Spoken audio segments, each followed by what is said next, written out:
10, 9, 8,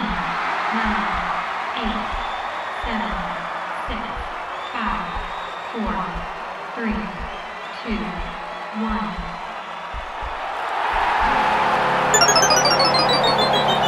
Game over.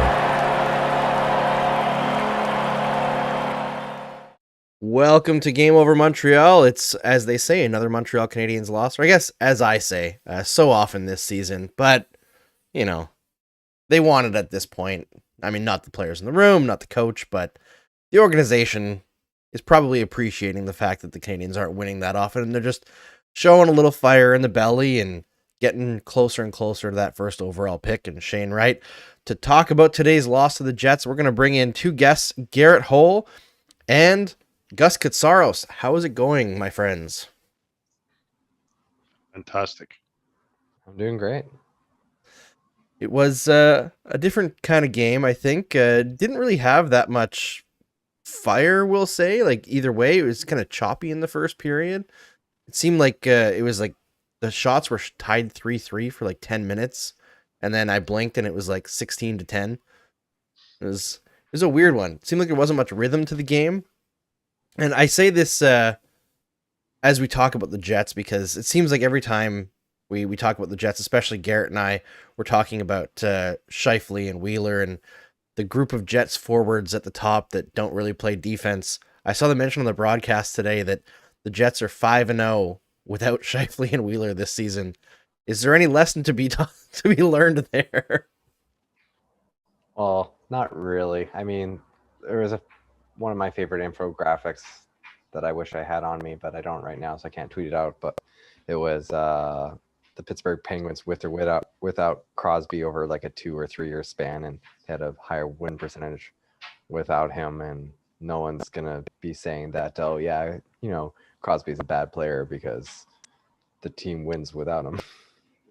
Yeah, I remember the Canadiens had something like that, and it was with somebody completely inconsequential. It was like Ryan O'Byrne or something, that they had this crazy record with Ryan O'Byrne in the lineup, and without him, they were like terrible. But it was Ryan O'Byrne. You have to have such a large sample size to be able to say this player is why they're winning or losing. I feel like also with the Crosby example, it seems like every time Crosby went out his whole career, Evgeny Malkin was like, I'm Superman now. Yeah. There was like, the reason why I found that was because of the fact that Jets fans used to always say about Enstrom, and I was like, well, they're like, yeah, they got a losing record with Enstrom playing. I'm like, but they have a winning goal differential when he's on the ice, so you're blaming him for what happens when he's sitting on the bench. That's kind of the key thing, isn't it? Right? Yeah. They're putting everything into the bucket when the reality is it's not that individual specifics that cause the win or the loss. And I remember I can't remember the year it was. Matt Sundin got hurt. Gary Roberts took the Leafs and put him on his shoulders with Alan McCauley, and then they went far. Then the chatter was Sundin was better and he's going to get inserted into the lineup. And I couldn't believe the backlash from Leaf fans saying, no, they're playing well. You can't put him back in the lineup. This is the best player on your team. You've molded your team to this player, and yet you're going to keep him out because of Superstition. Randomness, superstition, exactly. Crazy stuff that we're going way, way back there for that kind of an example, but it's been prevalent since I was a kid. Yep. And it'll never go away. I distinctly remember that season for the Leafs because I was just starting high school. That was, I think it was 2001, 2002. I'll pull out some Steve Dangle level remembrance of the Leafs, which is ridiculous because I'm not even a Leafs fan. But yeah, I remember him coming in. It was like in the conference final, and then the Leafs lost as well. And everyone turned around and blamed it on Sundin. It was the year of Alan McCauley. I distinctly remember that. There's comments in there. Alan McCauley, deep cut, very deep cut. 2002, 20 years ago. It's crazy. That's back when like Lord of the Rings was dominating the box office. All right, to get a little bit more current, one thing that I noticed, because we'll talk about the Habs now because this is a Habs show, we'll probably comment on the Jets here and there, but during this game, There was a moment where it might have been the second goal, actually, the second Jets goal, where Tyler Pitlick got, spun around like a top out of really nowhere. There's no reason for him to make that play. One player. Yeah. Like, I've been looking at it for the last few games now, and you can actually see, if you look at like the differentials per game, that, like, Caulfield and Suzuki have been dominating play together since they've been put together under St. Louis. And in the last stretch of games, they're just like in the tank. And the even strength production isn't that great. The power play has been doing a little bit of the work. And it coincides with being with Rem Pitlick being put on that line. And Rem Pitlick is a guy that Canadiens fans really like right now because he's a waiver wire pickup. He's got the sky-high shooting percentage, and he's scored some really big goals. He's got some good offensive instincts. But for whatever reason, he's also one of the worst defensive players in the entire league. And I believe his expected goals for percentage while he's with the Canadiens is like 40% or just below 40%. Which, yeah, the Canadiens have not been a great team this year. But when you're treading the line of 40%, it's not a positive. And it seemed, as I was thinking, I've really seen enough of Rem Pitlick on that line. The next shift, it was Josh Anderson back in that spot. So apparently Marty St. Louis was seeing what I was seeing as well. Well, didn't they used to call it the glass floor, where it was like the Tanner Glass? If anyone has a worse Corsi percentage than Tanner Glass, they're not actually an NHL player. Before we had like replacement level. In Montreal, we used to call it the Blunden line for Mike Blunden, because he was like the veteran guy that always got called up from the AHL. It was like, if you can't outplay Mike Blunden, you don't deserve to be on this team. That glass floor has to become a standard, right? Yeah, I can't remember if it was Thomas Drance or if it was. Yeah. That's part of the Corsi Wars. That was just one of those big ass battles. Yeah, back in 2009, 2010. So before the War Wars. One thing I've noticed about Rem Pitlick is I think that his stick is too short. I think that he needs to, first things first, he needs to kind of put his stick into better positions when he's on the ice, because he just travels with it on his hips. And if the puck comes near him, he's just going to end up missing it, which kind of makes sense. That's what kind of leads you to become a replacement player. The other thing is his stick is too short for his body. So he's bent over. He doesn't have the same kind of reach, the same kind of lateral movement. He usually keeps two hands on his stick, so it keeps it even shorter. Just little things like that kind of contribute to him being less effective than he possibly could be. Yeah, I noticed, like, especially tonight, where the Jets are a bigger team and you need to be on the right side of the puck as well, that he was constantly losing body position on Jets players in his own zone and trying to like reach in and kind of leverage their stick with his stick over top, which, it can work, but if it's your only move and you're the smaller guy, oftentimes if they have semi-decent skating ability, they can just rotate away from you and you're no longer that much of a defensive threat. So all three of those guys, though, have that kind of an ability, right? I use Mitch Marner as a similar example to Suzuki, who uses his size to get in nice and close to players. This way, that the only way that you're really going to hit him is to leverage your own weight. So once you start putting yourself in a position where you can't control where your own balance and weight begins because you're trying to engage physically, you've got that player and you can easily maneuver around him. So Suzuki has that kind of advantage. I think Caulfield does a decent enough job with that. I haven't really seen Pitlick do it enough, but I haven't really watched the Canadiens as closely as you have, Andrew. But that's probably another thing to look at from those three guys. It might also be one of the reasons why they're slumping lately, right? I noticed a lot of individualism tonight. And I think that's also part of there was a nice boost when Martin St. Louis came in and the Habs got better and then they showed promise. And now we have all the promise that we got.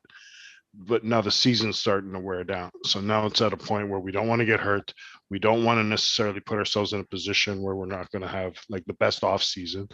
and they just start doing things on their own. They just start playing less as a team, more as an individual. I mean, Armia's goal is a perfect example of that. You had, and I can't remember who the player was. He comes in, takes the shot, and Armia comes in, bats it in. So it's an individual play, which leads to an individual play, which leads to a goal. So that's kind of what I think that the Habs have been doing over the last maybe dozen or so games.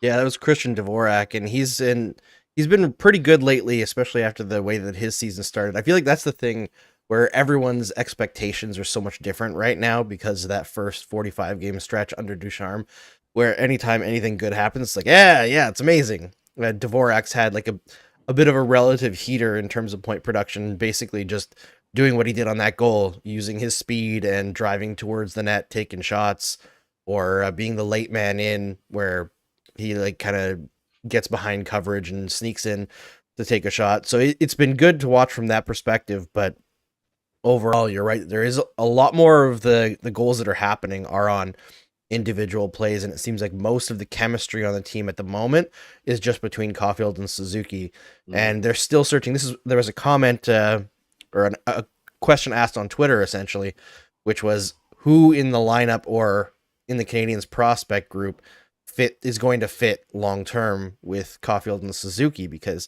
they tried Josh Anderson. Anderson had a nice little streak with them, but then cooled off because he's a really, really streaky player.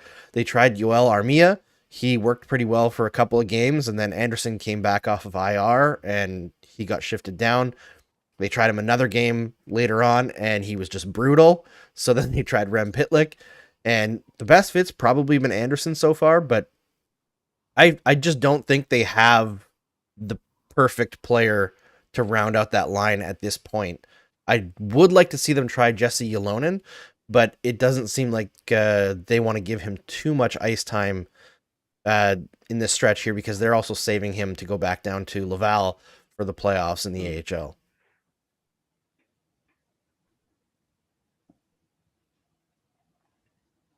Maybe No just comments. Try Matthew Perreault. I was about to make a joke and say maybe try a healthy Matthew Perreault. Yeah, I mean, Matthew Perreault, I don't know what their opinions are of Matthew Perreault, because it seems like he's been out so much this year with injury that nobody's really been able to form an opinion. I think some people don't seem to like him just because he's the older guy with a French name that a lot of the Anglo-Canadians fan base likes to hate on because they think that he gets opportunities that he doesn't deserve.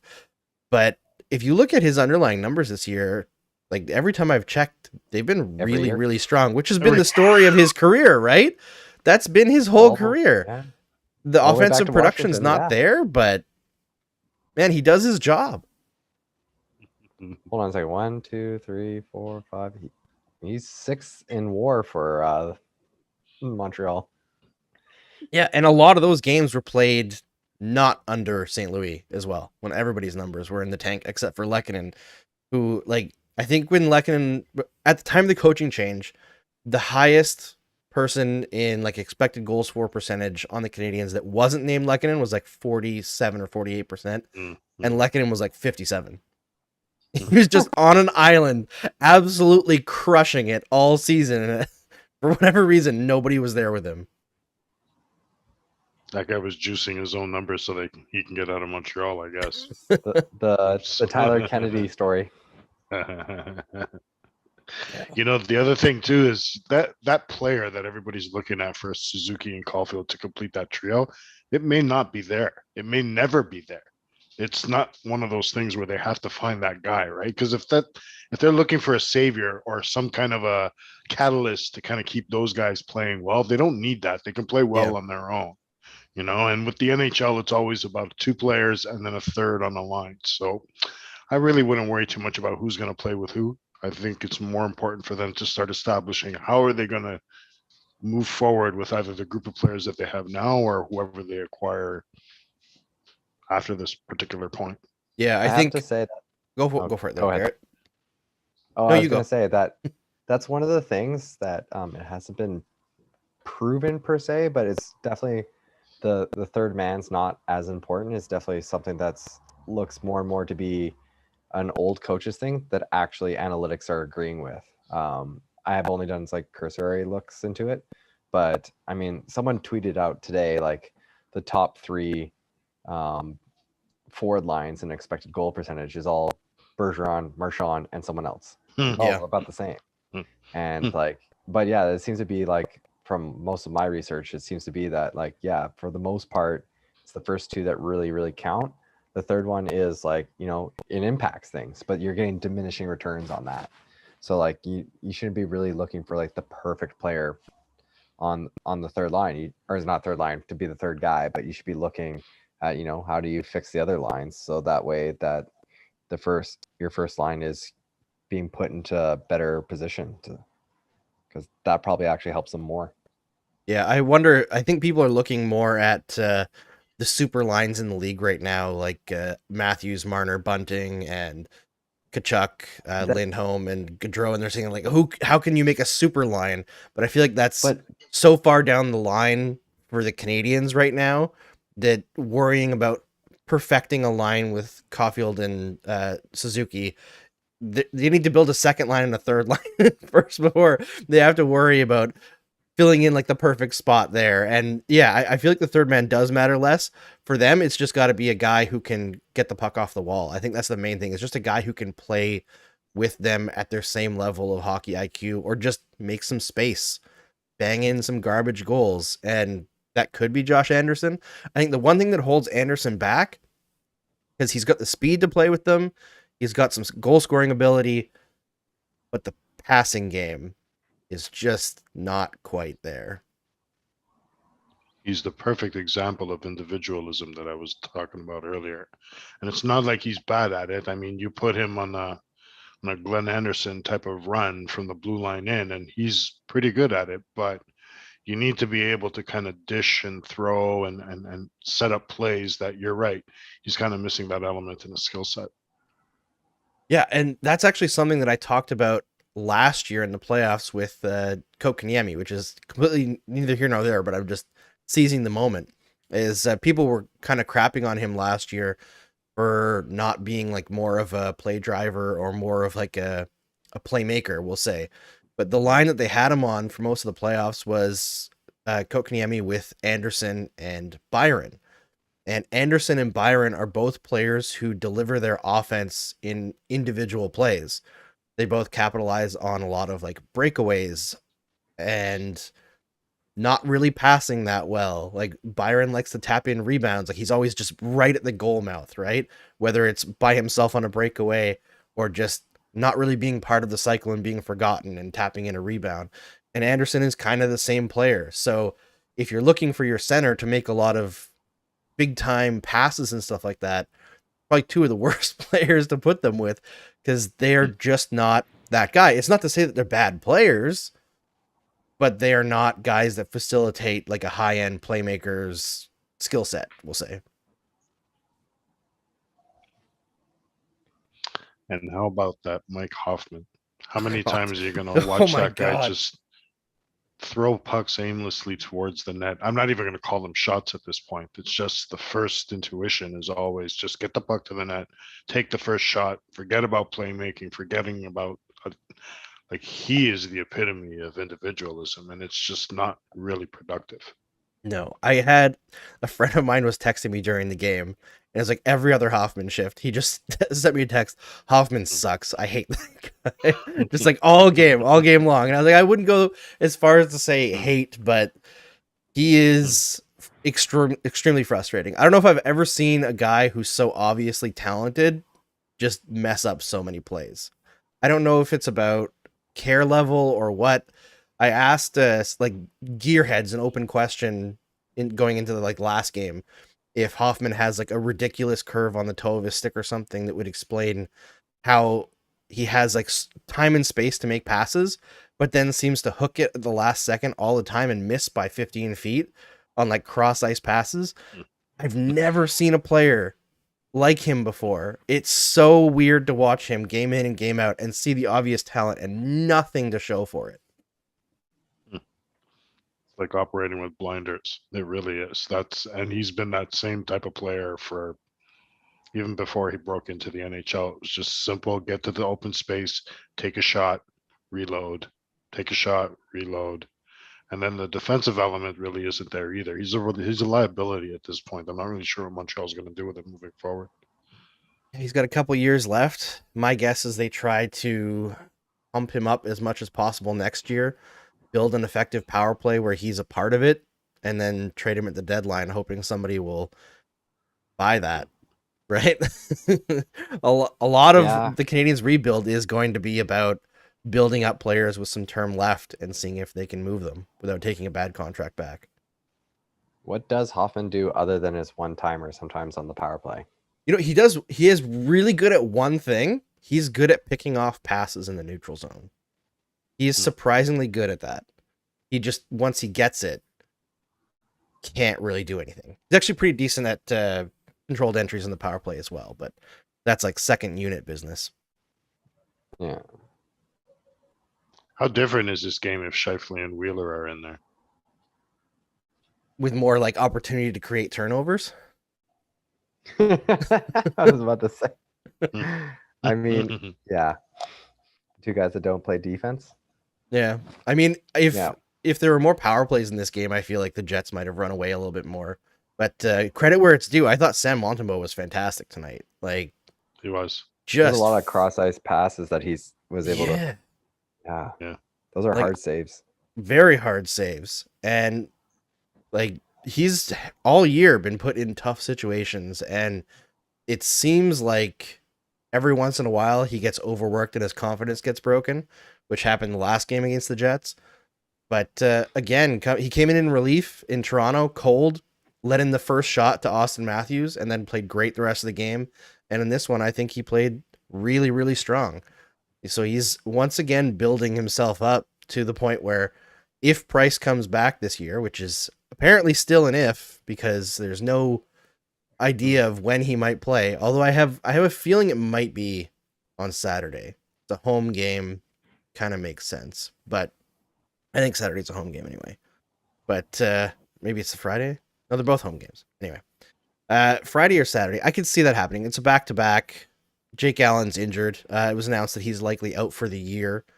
So it's good that Price isn't rushing back because Allen's hurt, because I feel like that's what younger Price would have done and what the last management group would have allowed. But there's so many questions surrounding him right now. I don't know what the goaltending situation is going to be for the Canadiens going into next year. Yeah, that's going to be one that's going to be tough to manage either way. All right. What was that, Gus? They need to move away from Price, but how do you do that? And that's probably I don't know how you move that contract. Yeah, I mean, it's. Has Arizona hit the floor yet? What? Has Arizona hit the floor yet? So there's your glass floor, glass ceiling. Well, they tried to send Weber's contract there, right? At the trade deadline. Did you guys hear about that? No. The league said no. Oh, really? Yeah. Because it looked too bad, so they traded for Brian Little's contract instead. Wow. But you know what Arizona was going to do, right? Because the Weber contract is only owed in salary $6 million over the next 4 years. So they don't have to put him on LTIR. They can just put that money straight on the cap to hit the floor, never play him. And yeah, they're losing $6 million, but they're saving, it's like $8 million in cap every year. So 8 times 4 minus 6, that's what they're saving in actual dollars if they were to do that. I wonder if it happens in the off season when there's less like prying eyes, because the trade deadline, there's a lot more push. But the Arizona Coyotes, man, that team, bit of a joke, honestly. Like, I know they're building something and they've got all those picks, but the fact that they're going to be playing in a college rink next year. Yeah, to 4,000 fans. Maximum. Oh my God. I think maybe imagine less. the presser introducing Weber in the middle of the arena. Well, they've already had, Arizona's got some serious Hall of Famers that they've had. Pavel Datsyuk, Marian Hossa, Chris Pronger, all Arizona Coyotes at the end of their careers. Can they just put them all in the rafters, please? They should. Just embrace the stupid. Yeah, You just might as well wear it if that's what you're going to be, right? Oh, man. I I love that honestly, idea. it's crazy And like their to me. original jerseys. It's crazy to me that the NHLPA has no recourse against what Arizona is doing. Because imagine how much money like they're losing in terms of having to pay out the what do they call it now? Blanking. Escrow. Because Arizona is going to be playing in a college arena. The amount of money they're losing on concessions, on ticket prices, on corporate boxes. Like somebody was saying that this new arena has like 4 boxes. I'm pretty sure the Bell Center has something like 190. And like, will those boxes all be available? Because like one of the things is like the NHL has like certain mandates on Charitable things. Yeah, and cameras and stuff like that, which will remove. True. Like so, the actual like Sun Devils are going to have a higher attendance than the Coyotes. Than the Coyotes. Oh my god. That's right. God bless this league. It's such a farce sometimes. Like I wish they would just give up and either introduce a luxury tax or expand the bounds of like the salary cap and the salary floor so that you can actually have like let us see what the Coyotes are actually icing here. Because next year it might be like a $25 million team. Which isn't unheard of because I think the Canadiens, when they faced the Florida Panthers for the first time this year, due to injuries and COVID, their roster was like 17 million. Oh, wow. Yeah, they went in with 15 players. Fantastic. That's fantastic. Pretty crazy. Now, if they could unload Weber and Price to Arizona, now you're getting somewhere. That's what he says. You guys seem down, letting up. We're laughing. All right. What else was there tonight? Oh, the Canadiens iced a 5-forward power play tonight, which they had done previously in like late in the game, but it hasn't been. I think they did it against Toronto as well, but also late in the game. But seems to be something that St. Louis is experimenting with more. That was pretty fun to see. Yeah, might as well embrace the chaos and try some stuff out. Yeah, when you've got nothing to lose, right? Now's the time to do the experiments, right? See exactly how far you can push that needle. No one truly knows whether or not a 5-forward is going to be better than 4-forward. That's true. No one's really tried it enough. Yeah, exactly. Now's a perfect chance for them, right? Increase that sample size. Do it for the rest of the season. Yeah, 100%. I mean, they may as well do 2 units of it. Have the defenseman real rested after. Come off the power play and run 4D, 1 forward. 3D PK. Let's go. There you go. Oh man, I'm surprised that hasn't been done. I'm surprised that no coach has run 3D to start like a 3-on-3 overtime. I know the Canadiens came close. I don't mind the 5-man unit, like just as a general concept, but putting Hoffman on the point might be a little bit of a risk that you don't want to add to a 5-man forward unit. They've done it all year, Gus. That's what he's been all year. Because they've mostly run 4 forwards, 1D, but he's almost always been on the point. And I think the logic of it is that he has decent puck skills, like puck handling skills, and he can actually score from distance when he gets a shot off, although doesn't score anymore. It's gotten to the point where like he'll get a breakaway. I'm like, yeah, okay, I'm just gonna look at my phone. But yeah, that's what they've been banking on. It just hasn't worked. And I was talking to Olivier Bouchard, who I don't know if you guys know very well, but was big in Canadiens Twitter back in the day. And I was talking to him. In a while. Hmm?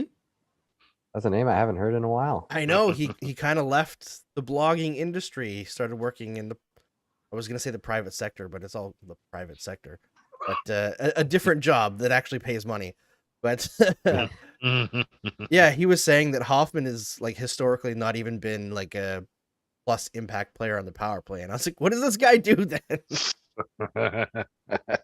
Sound like a perfect signing. Yep. That's the Bergevin regime. You know what? I got to give them credit. They did sign Toffoli, and he was great. They've done some things well. They drafted Cole Caulfield. They finally drafted a good player. Took 10 years. Broken clock. Yep. Right, twice a day. Eventually, you do something right. It's like Trevor Timmins, and like I had a lot of respect for Trevor Timmins, but he lived a long time based on the 2007 draft. Mm-hmm. When you hit, I think it was like Pacioretty, McDonough, and Subban all in a row. It's a pretty good thing to hang your hat on, but probably shouldn't have to live on that for 15 years. Yeah, no, well, You had a people lot. get paid. Yeah, I was gonna say that's quite a few careers in the NHL. Yep, absolutely. All right. Last thing that I had written down was Josh Anderson scores his 100th career goal. I believe it was off his knee, but good work to get to the They don't front of ask the how, net. they just ask how many. That's true. That's true. 100 career goals. That's like 1/7 of an Ovechkin right there.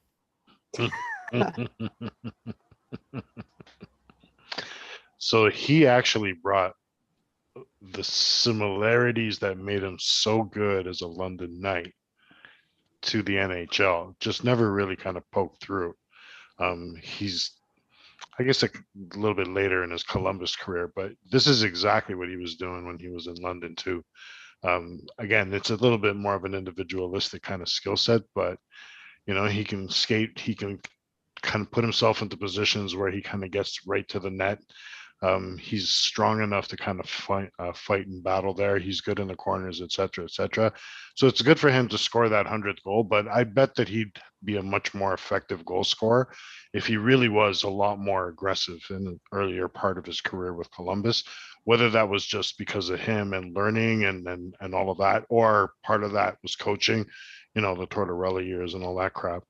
But he could have been a much better scorer than he is even now. Yeah, it does seem like a bit of a wasted, like, I don't want to say a wasted career because he's still 27. He's got, you know, the back half of his prime before decline years before he hits 30.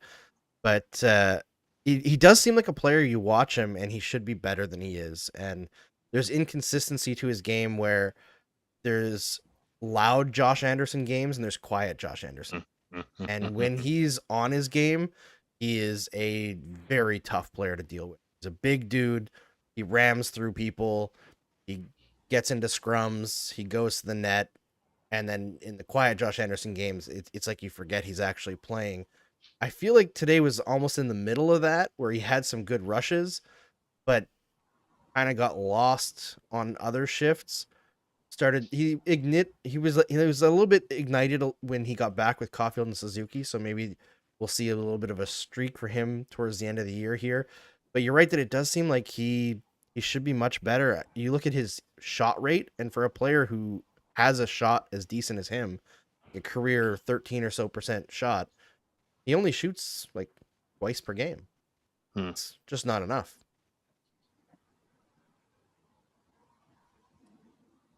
Yeah, he seems to be consistently. I was just looking at his history, and his expected goals above replacement has been fairly consistently above his actual goals above replacement. And I wonder how much of that is some finishing struggles on his own. But oh my goodness, that peak in 2018-19 of his was actually a lot better than I remembered. Yeah, That was the last year in Columbus. It was the second to last year, because the last year was the one where he scored only once. Oh, right. Yeah, coming off that, I think he had some pretty major wrist surgery or something like that, or maybe it was a shoulder injury. But he couldn't shoot. He shot 1.6% that year. Holy! Talk about your bad luck. That's Cole Caulfield through the first 30 games this year. So maybe Josh Anderson was a guy that Cole could have talked to during the year and say, "Listen, this happens." Although it's hard to imagine Caulfield now having a streak like that again. Just the confidence that he plays with. Yeah, wow. That's one of those dumb things that just kind of happened during your career where everything just kind of went the wrong way. And it wasn't necessarily all Caulfield, although he had his own little moments as well.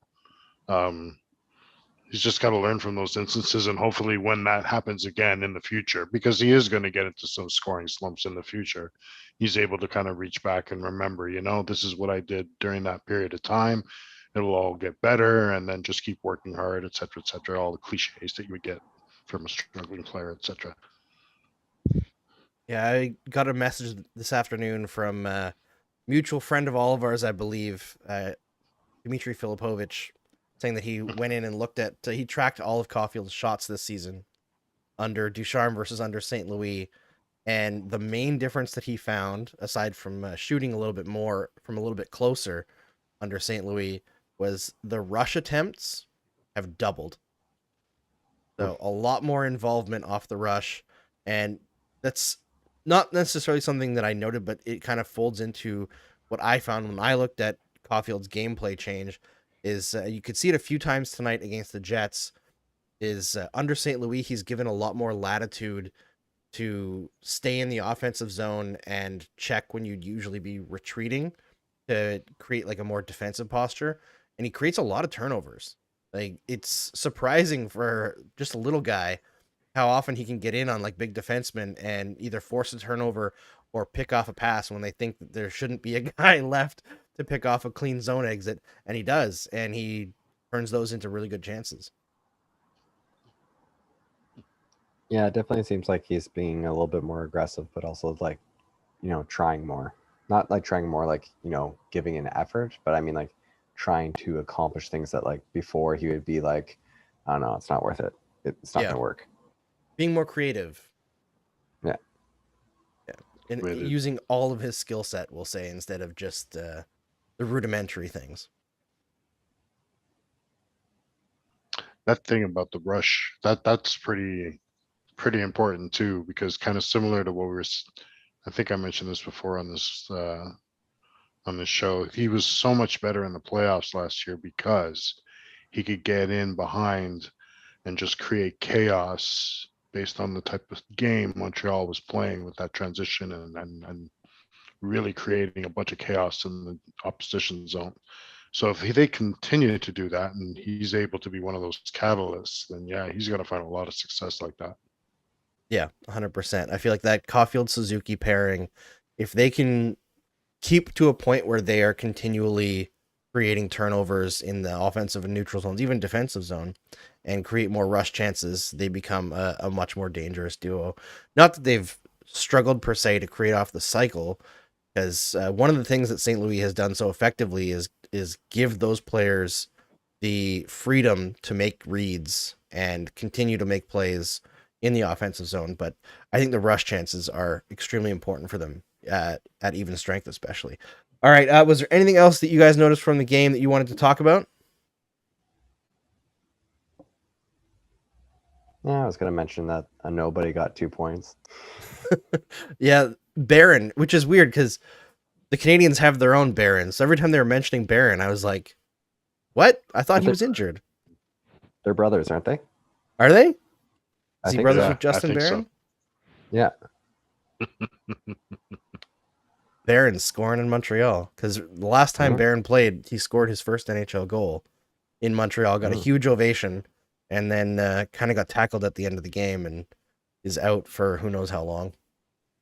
Oh, jeez. See what happens when you score? You get all busted up. Yeah. They start paying attention to you. I believe the Canadiens actually broke their record for man games lost this year. I was actually looking at because when I was looking at where Matthew Perreault and other players fit in, I was like, whoa, this is a very large chart. I didn't realize how many players have played for Montreal this year. It's a lot. Yep, and that doesn't even include goalies on the Evolving Wild or Evolving Hockey chart, right? Because that's the one I was looking at. They've had a lot of goalies play for them this year. All right, yeah, somebody says, yeah, confirmed. Those are the Barron brothers. Too bad that Justin couldn't play in this game. That would have been kind of fun. But one last thing to end it off. Let's see. A random stat. Suzuki's now fourth, I guess, all-time on the Canadiens for most points through 200 games, aged under 23. So that's pretty decent. Decent start to Nick Suzuki's career. It's weird to that he'd be that high, honestly. But I guess the Canadiens have been a team. Given how many years there are. Yeah, been a long time. But I think the Canadiens as a team for a long time, like, didn't break kids in very young. Like, you always hear stories of, I mean, this is something that also gets passed down from people watching that didn't really pay attention to like actual box scores when you can only watch like one game out of every 3 or whatever. But I remember hearing from like my grandpa said that Guy Lafleur had trouble getting on the ice his first couple seasons. And I like look at the stats. I'm like, but it's a point per game player. He couldn't have been playing like 10 minutes a night. That's not possible. Try to work out what the points per 60 of a 10-minute player being point per game. That is like what I would love to do if I had all the money and research capabilities in the world, is go back and get like old game film and track every possible stat throughout like NHL history to give context of like how the game has changed, who were the true standout players that maybe were underappreciated in their time. I feel like that would just be so much fun. I don't know how much of a market there would be for it, but for me, in my nerd mind, I would love to do that. Well, I know Ben Wendorf used to do some of that. Yeah, he used to research those old games. And Corey and, if I recall, Jack Hahn also did some project where they went back and looked at some old games. Yeah, I think they did like the Super Series or whatever. Yeah.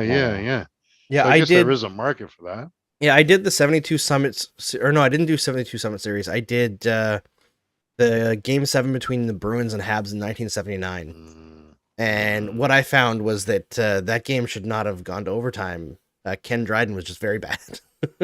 He was not very good in that game. And I think it was Gilles Gilbert was very good. And it was funny to watch those old games, and you think like, it's the 70s. What would coaching strategies be back then? And you assume that it's, very rudimentary. And then you see things like, it's very clear that Scotty Bowman had players that he trusted for offensive and defensive zone starts, that he was messing with things that a lot of coaches maybe wouldn't even mess with today. It was interesting. Like Steve Shutt, I don't think I had a defensive zone start the entire game unless it was an icing. It was Bob Gainey would be on the Lafleur-Lemaire line for every defensive zone start. And he was like an absolute killer in getting the puck wherever in the defensive zone and just getting it out, starting things the other way. And they would get off and Shutt would get on. It was really interesting to see that like historical thing going on. And you don't necessarily understand unless you were watching it then and knew what to look for. Mm-hmm.